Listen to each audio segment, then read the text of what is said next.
everybody, it's Ed, and I want to tell you about the Monday Afternoon Journal Club. It's a new thing we've been doing on the Overrun here on YouTube, and we're really excited about it. We've gotten a lot of really good feedback for it. What we're doing is we're taking new journal articles that have been published within the past year, 6 months, 3 months, and sometimes even the past couple weeks, and updating you about new EMS information, whether it's clinical care, response times, operations, all of those things. We're bringing you the newest EMS data. So subscribe to the Overrun on YouTube and check out the Monday Afternoon Journal Club most Monday afternoons. Now back to the show. Hey everybody, welcome to the Overrun Podcast. My name is Ed Bowder. Yeah, I'm Dan Schmuster. And today we have our friend Judyth Brown joining us today. Judyth is an instructional designer at a university hospital system here in New Jersey. She has been teaching for 30 years, focusing on adult learning and community education. Judyth, welcome to the show. Hi there. Glad to be here. It's good to see you. We brought you on today to talk about some education tips and documentation in education. This is really more from like the admin side where, you know, you're putting together a class, and we wanted to kind of delve into the importance of that for staff or people who are looking to develop classes. A lot of times in EMS, we talk about like, how come we don't teach this? How come we don't teach that? And we want to kind of get across like, you can write classes, you can make your own education. And that's kind of what we want to kind of point out here. So let's just start kind of, you know, hit the ground running, 10,000 foot view. Let's talk about some of the differences between instructing and educating and where those differences actually lie. Why does EMS education suck, and how do we fix it? Yeah, fix it, Judyth. You fix it really right now. No, it's really okay. So we have about 35 minutes to fix all the problems in the world. Okay. Go. It's okay. It's explicit. We're allowed. It's fine. Listen, when you know, we were all raised on sitcoms where everything was solved in 27 minutes. I hate to say it, but real life doesn't work that way, but we can get a good start. Okay. Right. If you're okay with that. I think one of the things we have to start to talk about is how we do what we do and where that idea comes from. You know, I got taught by so-and-so and I turned out just fine is a really common attitude. This is where we have to start thinking about ourselves as both the product of what trained us and the beneficiary of our life experience. So when we talk about being educators or instructors, I think it's important. Let me dial back. I think it's important to recognize that a lot of the things we learn in life, we don't learn in school. You know, shocking though that may be, but our life experience is important. It's that when you get into a classroom that you want to be able to codify that experience and figure out what parts of it you're going to be using to teach and to move people forward.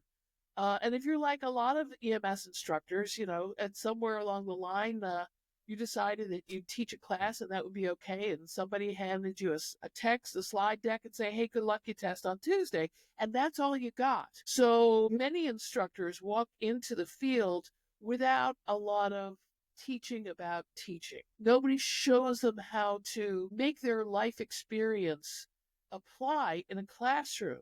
So you may have a well-experienced paramedic or an EMT of long standing, and they've got experience on one hand and this curriculum on the other, but no way to mesh them together. And I think that's where EMS instructor training really comes in. How do you take all of that valuable, juicy experience, all the things that you learned from outside the classroom, and bring it into that curriculum, make it really work? A lot of folks don't know. Yeah, go ahead. Yeah, we've seen the downside to this, right? The quote unquote war stories, where we have somebody up there just telling stories about what they did, hey, back in the day. And that's not what you're talking about here. You're literally talking about formalizing educational training to take advantage of the experience of the instructor and really make them an educator. And yeah, there's a difference. Absolutely. There, right? So what's really wild about this, and this, a lot of people are going to be shocked by this, when that new instructor steps up and offers that war story, that thing that was so pivotal to them, the thing they feel like encapsulates the lesson and best practices, what they don't understand is that their students have no flipping clue what they're talking about. Their context is completely different. So here you have an instructor who's imparting this pearl of wisdom, and these students who are going, wow, great story.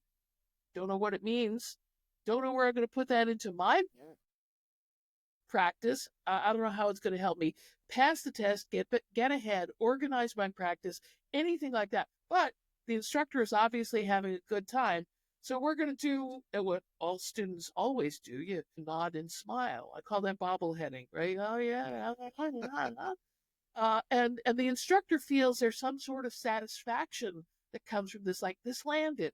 They're giving me all those positive nonverbal signs about, oh, this is important. So the disconnect is that the instructor hasn't landed a lesson and the student hasn't learned anything, but they're both saying, well, this was somehow satisfying. So yeah, instructors need to be able to take what they know and turn it into an effective lesson. And students need to be able to say, I need more from you, or help me understand how this is. So that back and forth, that's what makes real instruction. It's not just, I'm going to tell you this war story and you'll read the book and suddenly you'll be great. It's that I've got a wealth of knowledge. And if somebody shows me how, I can become an educator. You have to remember that to educate means to draw people out. Drawing out the potential that's in the student. It also means drawing out the information and the experience that's in that instructor. What we do right now really is sort of an advanced babysitting. It's kind of, here you've got the book, here are the policies, procedures, and protocols. Make sure you can go check, and everything will be done. But what we find at the other end is that we get new practitioners who are terrified, underinformed, and they lack critical skills, like critical thinking skills. So I'm in favor of training instructors not to eliminate people, but to include more people. Not to say, oh, you've been doing it wrong, but to help you do it right. EMS instruction for instructors is, I think, one of the most valuable investments we can make in the EMS system. So, and get into, I guess we want to talk about how we find the proper, I don't want to say the proper instruction, I don't think that's right. How do we find, I guess, the best instructors for our system? So one of the things that we tend to do a lot in EMS, which it can be deeply frustrating for a lot of us, is we all tend to follow kind of like the Peter principle of advancement, right? Where we tend as an industry to kind of promote people who have been around the longest, right? Where it's this, there's this presupposition where, all right, well, you've been providing for 25 years, so surely you know what you're doing. And we all have whatever anecdote we want to have for, like, the salty old medic who's sitting over in the corner who, has done everything and forgotten more than you've ever learned, et cetera, et cetera. So in lieu of saying, well, okay, you've been doing this for so long, you obviously know what you're doing, talk to us a little bit about how, I guess, the ideal selection process for educators, right? Because it's not necessarily, if I've been, digging ditches for 20 years, I might be very good at digging that ditch, but I might not be doing it the most effective way. So let me take it back for just a minute, because take it back, Judy. Take it back. So one of the places I think we need to start is by defining what we want at the end of this process. And a lot of EMS instruction has devolved to just, did you cover this? Did you cover this? Did you cover this? Did you cover this? Can you pass the test? Woohoo, we're done. Yeah. What we've gotten away from is the notion of entry-level competence. What would you like to see in the field? The program that I work with actually went through an evolution and a lot of soul searching around how we deliver instruction. And what we decided to do many years ago was to flip the classroom. Because once we went and talked to the instructors, and a lot of this came from the instructional staff at the time, we asked them what they wanted to see in the graduates, both what they did want to see and what they didn't want to see. And we did this over and over again. I actually do this when I go out to the conferences. Very often what I'll do is we'll do that same exercise. Here's a list of things you don't want to see. Here's a list of things you do want to see. Two things became really clear. First was that a lot of things that we want to see are not procedural. They're what we call soft skills, okay? Things that are defined by terms like professionalism, critical thinking. I call it clinical thinking because there's a lot more to it than just, well, how do I solve this problem? Means clinical thinking for me means thinking about the implications of your actions as well as just, well, here I'm going to solve this particular problem. So playing chess, not checkers. Well, I've played some serious checkers. Chess sometimes eludes me. One of my brothers taught me to play chess, and I realized years later that he was teaching me the rules so that he would always win. But yeah, Nice. it's still my Nice. favorite brother. The point is that when we start to ask instructors, the people who are doing the work, when we ask them what it is they want to see out of their work, not one of them says, I want them to do the old NREMT skill sheet in order correctly each time. Nobody. I want my students to achieve 38 out of 42 possible points. And I want to make sure that they take proper BSI and they apply 15 liters of a non-rebreather to every patient. Right? That's right. Well, so let's dig down into that a little bit, because I think that's kind of the more I guess the more interesting point, right? Yeah. Is because it's really frankly it's really easy to sit here and bitch about the industry and be like, well, we're not turning it. We're a podcast. All we do is screaming to the void every day. But Like beyond thousands of that, others. I know, yeah, exactly. Well, Imagine Kevin that. screams, we don't scream. Check it out. Two white guys with a podcast complaining about society. How rare is that? I know. Wow. But again, I think that's kind of speaks to the bigger issue. Is we've kind of built this system in EMS, and again, when we speak in systems, we're speaking very, very broadly. Like when we talk about capital EMS, we're talking about the 1 million providers in the United States, and then the millions throughout the world too. It's not just all right, well, Steve's hospital system has a bad education system, and we're talking to you specifically, So, but I think what tends to happen is there was a time in education where we decided that everyone had to meet a certain standard, which is completely acceptable, right? Sure. We talked about minimal competence at the beginning of the episode. So there is a threshold, there is a standard that you want to maintain. But what ended up happening was that rapidly devolved into, it is essential that you say and do these things to pass this test. And you see it a lot in the medical school community, where there's all these different trainings for OSCEs and for written exams and whatever, and we kind of took our own micro version of that, but it became so much where we had students that are failing because they didn't properly verbalize wearing gloves during the scenario. And it could be a candidate who ran the cleanest simulated code that you've ever seen. It got so crazy, but it was it's in a dry lab setting, and they forgot to put gloves on before doing CPR on a mannequin. Yeah, so knowing that that's really kind of the problem, how do you feel that what results has that given us as a profession? And then how do we, I think that we're starting to get away from it. Certainly we've talked to people on this show who are advancing their education, well, getting away from the NREMT skill sheets it's a good first start. But what we started to see is truly weird, aberrant behaviors like the sparkle fingers. BSIC safety, right? Every time somebody starts a scenario, BSIC safety, sparkle fingers. Yeah, it's jazz hands. Yep, exactly, and it's lost any connection to real meaning. What is this all about? If you wiggle your fingers at me one time, I'm gonna do something rash. The point is that what we've done, and you've put this 100% right, is we've created our own little monster by putting the emphasis on summative testing. Okay. Are you teaching things, again, we have students who come to us and they say, what do I have to do to pass the test? And that's the wrong question. That's an outsider's question. Okay. I think the first thing we need to do in order to improve EMS education is to talk to our instructors about what matters to them in the field. They're all experienced people. Why are we letting that go to waste? Experience that doesn't have an outlet becomes meaningless stories. So what we want to start to do to make this better is to say to our instructors, we want you to tell us what your next partner should look like. What skills should they have? What don't you want to see? Do you want to see them not chewing gum and being on their phone 100% of the time? Yeah, okay, great. But what do you want to see? What skills should we be training? That's where we came across training for documentation.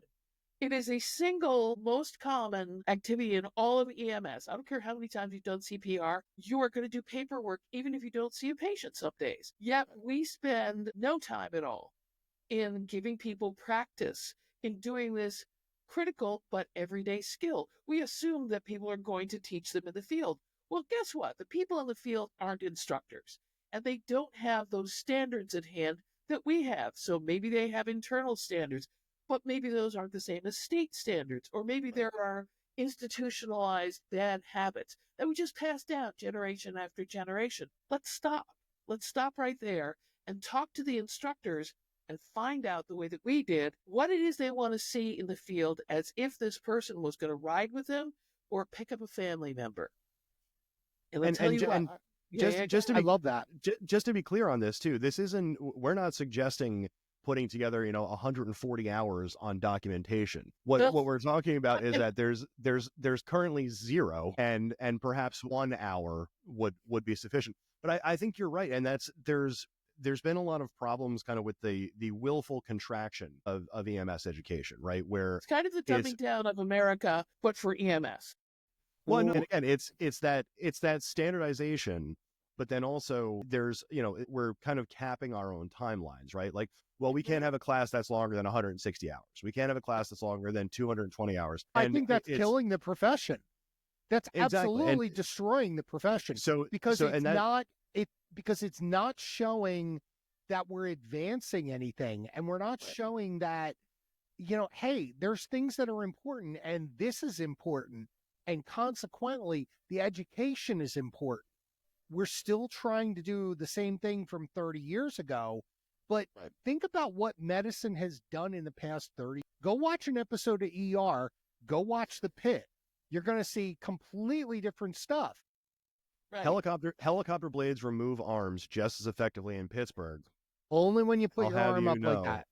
I went to that class, damn it. I know. Do helicopters fall onto attending physicians in Pittsburgh? I'm being facetious, but you get. So let's get through this though. So, if we have this situation where it's almost like the solution to everything in EMS education is reduction, right? Where it's okay, well, we only have so long, so we're going to not teach this, but we'll focus on skills that what registry used to consider essential, such as like the KED.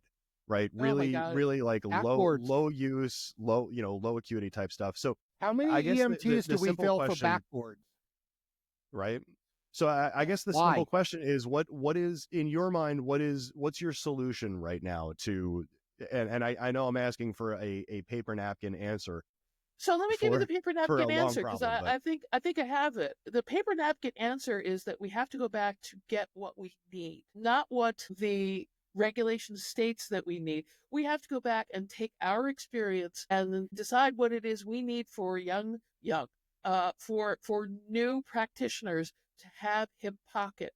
We need to go back to levels of entry-level competence that speak to just exactly what goes on the truck. Now, people will disagree about what this is and levels of competence. I have a back and forth going on the regular with entry-level competence around assessment. I think that our standards for entry-level assessment should be lower than a lot of other folks think, because for me, the thing that I want them to be able to do is to think and learn and grow from there. I have more stuff to teach people about clinical thinking, about disease process, about how to interact with patients, especially when we know that there are things about the social emotional realm that have a direct impact on diagnosis, on treatment. We know that there are emotional states that are diagnostic tools, but we leave all of that out because it is difficult to quantify. And I think that as instructors, what we need to do is to say, yes, of course, they have to pass the test. Of course, they have to understand the policies, procedures, and protocols. But without the other pieces, what we're turning out are people whose careers are going to be shortened, whose performance is going to be substandard, and who are going to need more on-the-job training than we're prepared to give. So let's stop shoving this work down the road to their partners on the truck, stop shoving it down the road to the projects who are not prepared to take it on, and start training it in the classroom where we can control how it is that they encounter these things for the first time. the first discussion about what you say to a family who has lost someone who has died in front of them. What do you say to them? Where are they going to have that conversation? On the road? That's Well, insane. and you mentioned the soft skills earlier, and I think that's kind of the important thing where, you know, I can teach you how to do CPR, right? Yeah. That we've talked to different people before. You can teach a 3-year-old how to do CPR, but it's that kind of like social and emotional learning that we've been talking about, where, you know, how do you handle people? But we're going to get more into that on the other side of the break. We'll come right back after this. All right, Judyth, welcome back. Let's get back into this. So let's get into kind of the more touchy-feely parts of education. Let's get okay. We don't want to let's say take some touchy-feely in EMS. I think it's a bad idea. Right. Let's take some time to get to know ourselves a little bit better. So we talked about what some of the issues were in actually instructing educators. And one of the things that we need to do is we need to be very self-aware of our own shortcomings, and certainly of the shortcomings of the industry writ large. But talk to us about social emotional learning, what it is, and how that can improve EMS education. So, social emotional learning is otherwise known as the affective domain. Anybody who's had any instructor training knows there's a cognitive domain where you teach people how to think. There's a psychomotor domain where you teach people what to do.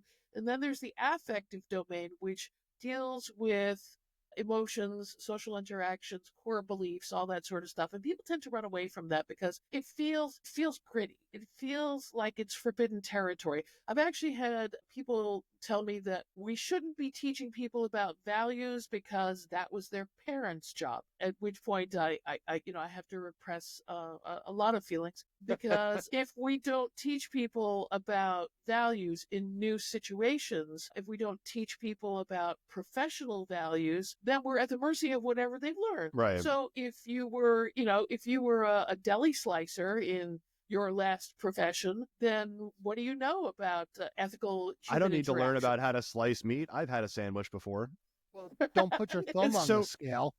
Yeah, so I think that's an important thing, right? Is, you know, I think it's easier to pawn off a lot of educational topics onto whatever organization they're going to go to next, right? Yeah. And much like a lot of things in MS, I think we tend to kind of do that with the wrong things, right? So like we talked about, like the LALO stuff, the low acuity, low occurrence type stuff, you know, with KEDS and whatever. I think we focus a lot on those types of skills, probably because they're tangible, right? As opposed to, you know, walking into an 18-year-old suicide, right? We don't, we just don't explain that. And it's an uncomfortable thing, right? Like, it makes me feel yucky, so I don't want to talk about it. But here's the thing: we need, as a profession, to put people in positions where we have high trust. You know, if you walk into somebody's home at 4 a.m.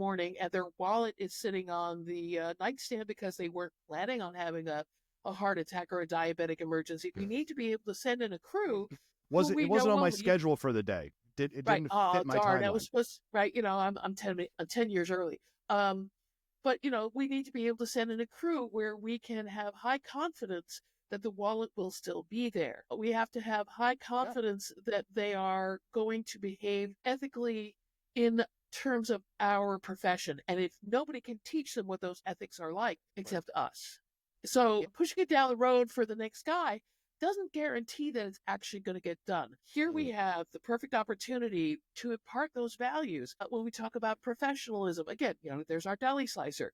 His idea of professionalism is, you know, make sure that the refrigerator is stocked and don't be a jerk to your customers. But that's not the same when he goes into a scene of a stillbirth or a suicide or something where emotions are charged. Likely, we are also going to be in positions where we have emotionally disturbed people.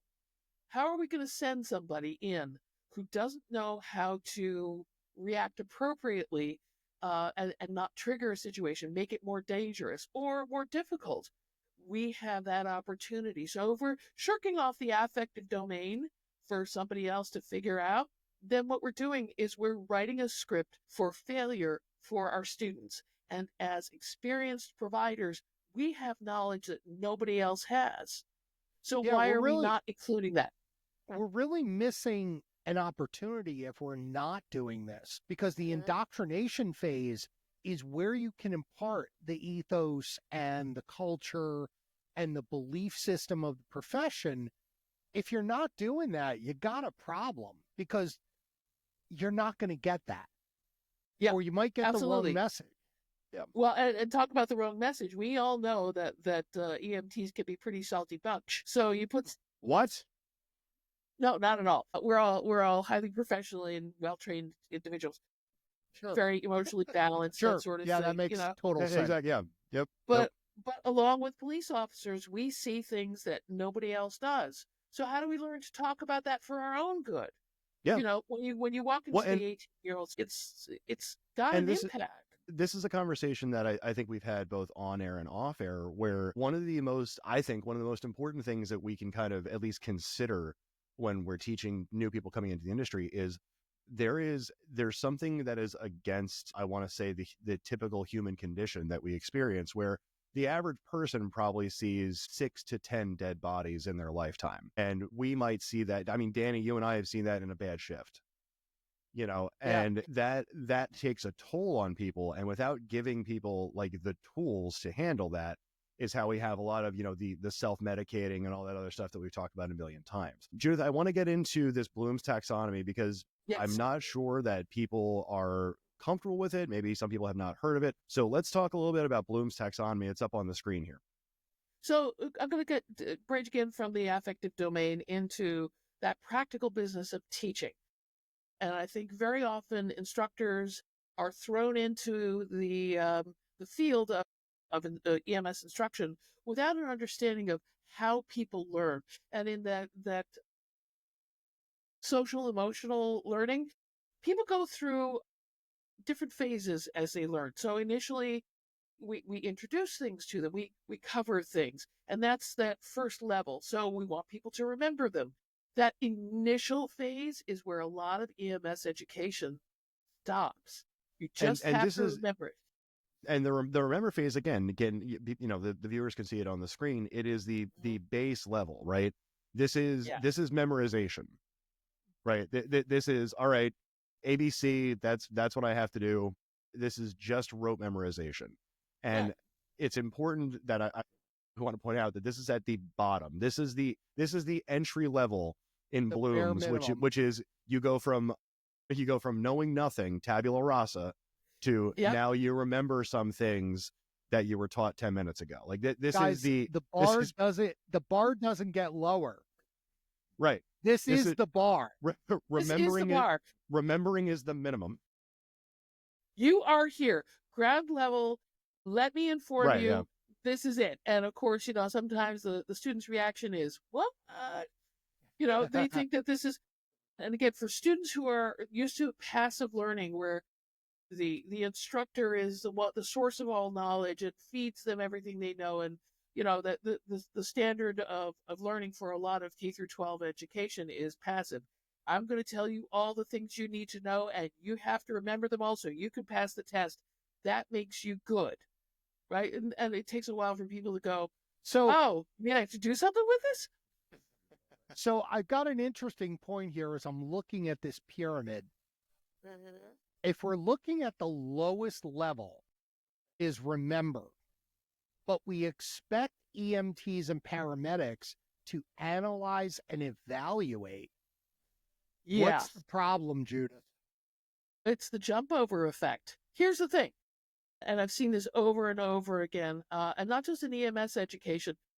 Instructors who are not familiar with the learning process think that once they have covered something, it is a student's responsibility to fully integrate that into their thinking process and suddenly make the leap to being able to analyze, evaluate, and create solutions.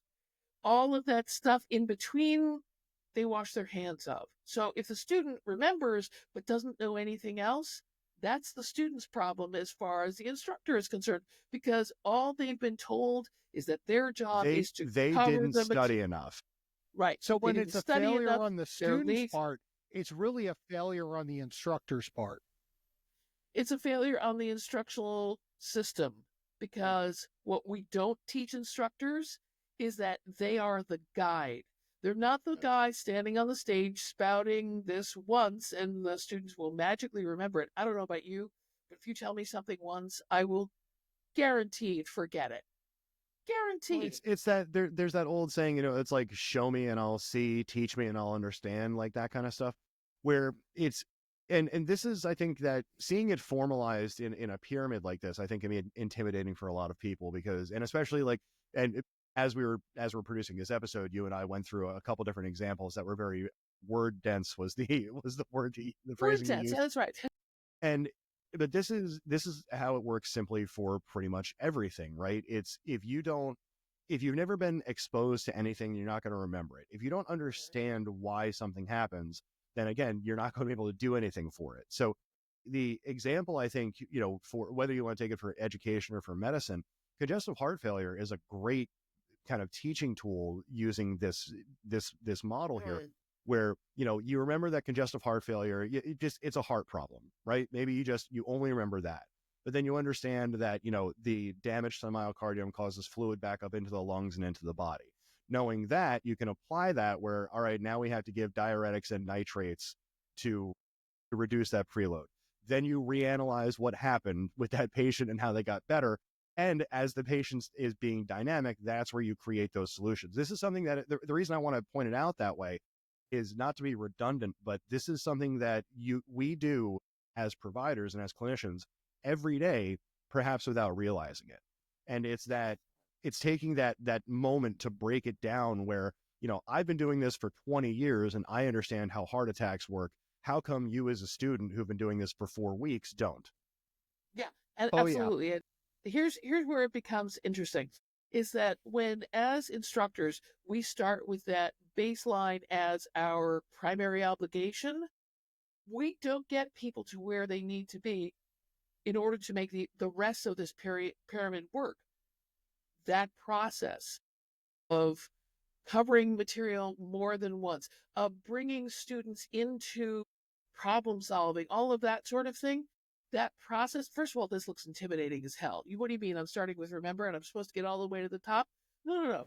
Entry-level competence for us is the third layer, apply.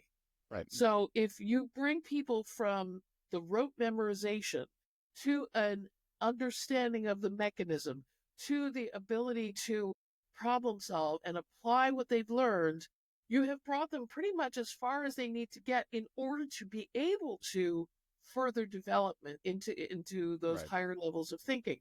The process you described with understanding a particular medical condition is very much the process of learning. And here's the other thing that makes it difficult for instructors, is that in those black lines between those layers, people react. People, I taught you about, I taught you about logistics. I taught you something about the lungs, okay? And then I want you to understand it. Well, in making that transition between the layers, people thought they were done. And you'll find people push back. Students push back. What do you mean there's more? It's almost like there's nuance I read the in book. everything. I read the book. entire book. This. What do you mean? Right.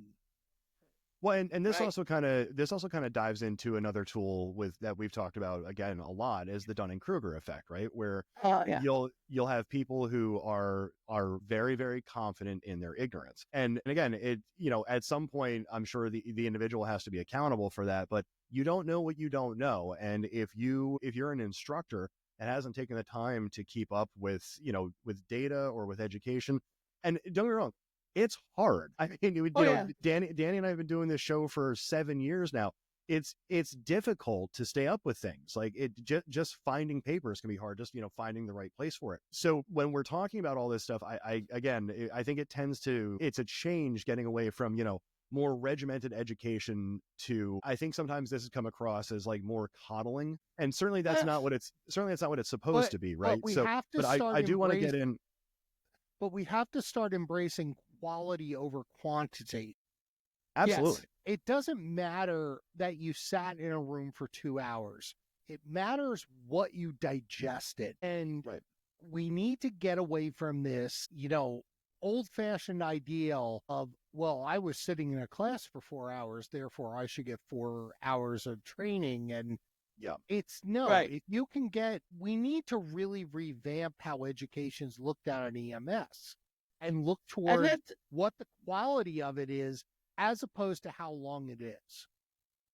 and that comes really down to what is it we're looking to get out of this. A lot of folks think we've been doing it this way forever, therefore it's just fine. We turned out 200 EMTs last year. It's just fine. Everything is fine. Nothing needs to change. Why are you making such a fuss? We Well, the answer turned becomes, out 200 emotionally stilted EMS providers every year. how long do they last? How difficult is their job? What's the quality of their performance? And 3 years later, are they still in the field? Nope. Right. And the answer typically, I mean, for at least a third of the Statistically, population no. is none. So Yeah. talk to us about I think that a lot of times there's a kind of a response from programs like, we don't have to talk about all that touchy-feely stuff because emotions make people uncomfortable. So because we're coming up on a hard out here. So before we end it here, let's talk about how programs are probably not all that good without all the touchy-feely stuff. And then what resources can instructors have to find more about this? Okay, so the short answer for me about not covering things is like deciding that we're not going to stop bleeding, okay? Because we know as practitioners that there is an emotional component to our work, and that training for the affective domain is going to improve production in the classroom, okay? It is going to improve longevity for the practitioner, and it's going to improve patient outcomes. And in the long story short, that's what this is all about. So how do you find out, how do you find more things? Well, first of all, we do training on some of these things. We're putting out a training on how to teach for effective documentation. That was supposed to come out in January. It's going to come out in February because, learning is hard. It just is. But we're also talking to instructors about, talking to instructors, I think for me is foundational for all things. Is it uncomfortable? Sure. But you have to be clear about what it is you really want out in the field. Who's going to be there in 5 years' time? What kind of performance do you want for the people who are leaving your classroom? And then get very, very clear about, the kind of skills that you must train. Not the ones that the test calls for, but the ones that the road calls for. There's lots of material out there about how to train for social emotional intelligence. And it's really not about, hey, listen, do you have a great relationship with your friends, or how do you interact with your loved ones? It's about how do you interact with the people on your team? How do you go back and forth in making decisions on the road? Where is it that yes, of course, we have ICS 100 and all that sort of stuff that says who you communicate with, but what is it that you say? What is it that makes quality experience in EMS for the patient and the practitioner long term? Those are the places where we need to apply some serious emotional intelligence.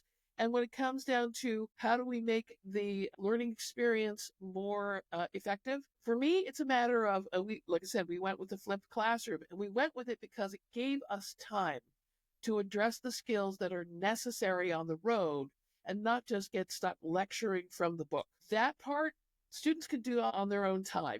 We all got taught when we were kids that you should do the reading, and we all came in at sixth grade. Well, and again, that's something to touch on too, where the average student might have a sixth grade reading level, which is it's a whole other thing that we haven't addressed in this episode. Well, I mean, we could do this a lot. We should definitely do this some more.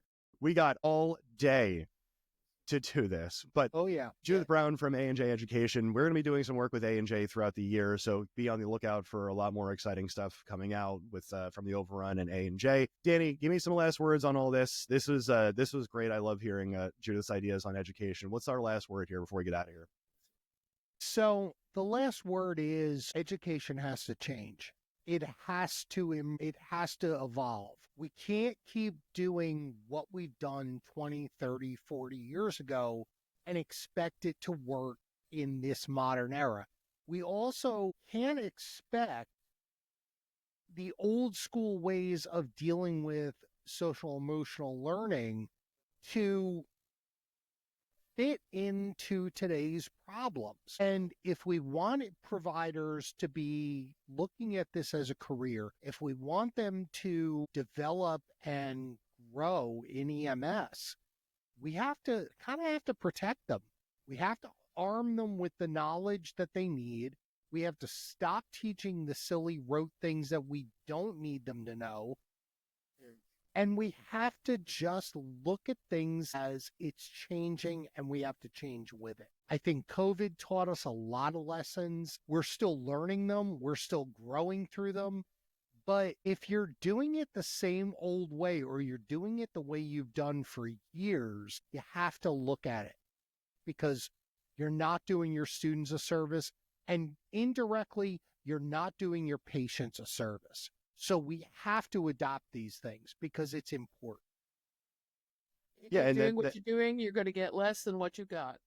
Exactly right. And this is again, this is kind of the starter conversation, right, for a bigger change. There's a comic that was written however many years ago, and essentially it's how animals treat their young, and it referred to EMS as like birds, where it's just like yeah, go ahead, fly, good luck. Good luck. I think that was kind of emblematic of how we do things, where, like, all right, you're my student for 15 weeks, then you get out on the road. And I think that changing how we approach education is going to cause a lot more change to education downstream. Definitely. Judyth, thank you for joining us. And thank you all for watching this last episode of The Overrun. Be sure to subscribe down below on YouTube. Check us out on Spotify and Apple Podcasts, wherever you get all that stuff. Also, be sure to check out our stories on EMS One. We talk about breaking EMS news stories throughout the world. And for The Overrun, I'm Ed Bowder. I'm Dan Schwester.